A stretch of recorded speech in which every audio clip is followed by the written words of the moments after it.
Today we have some tips for you about some of the costs you may not be aware of when buying or selling real estate here in the Temecula Murrieta area.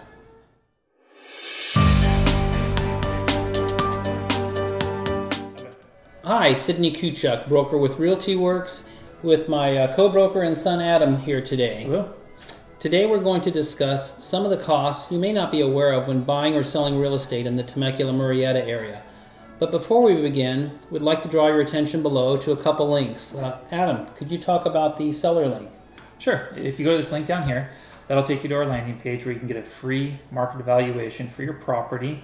That'll just give you some general information of what houses are selling for in the area and a good starting point to what your house might sell for in today's market.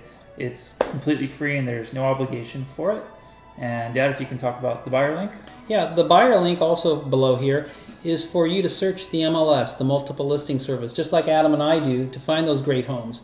And we're hoping once you find them, you'll give us a call and we can go out and see them. So now on to our topic for today.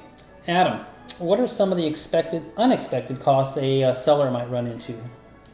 If you haven't sold a house in the last couple of years, one of the unexpected costs that might pop up is that you now have to pay up front for your homeowners association documents.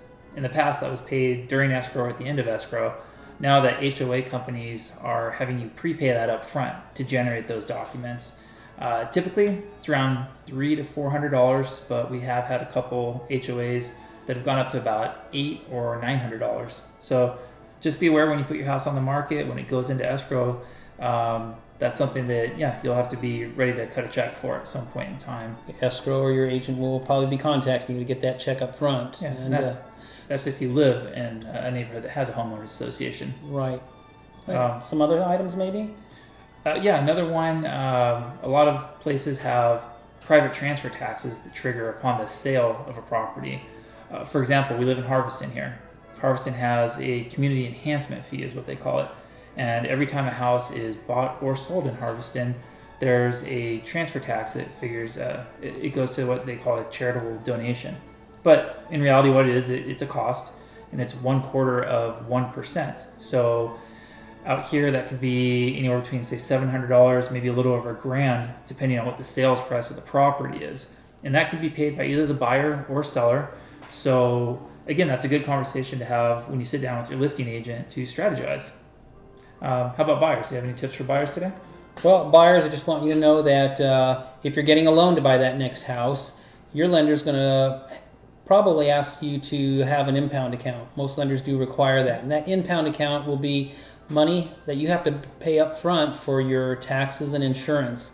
And it's typically about 6 months of taxes and a whole year's premium on your homeowner's insurance. So a couple things you need to remember is to have that money, and if you're running low or that's just not in your budget, talk to Adam. He can probably negotiate that away for you. Maybe have the sellers help pay for those closing costs. Those are part of your closing costs. Yeah, we can build that into a contract. Yep. So my voice doesn't crack. We hope those tips have helped you today, and we want to thank you for watching our video blog. And if you're thinking of buying or selling or just want to talk about real estate, give us a call here at Realty Works. Adam and I will be happy to talk to you.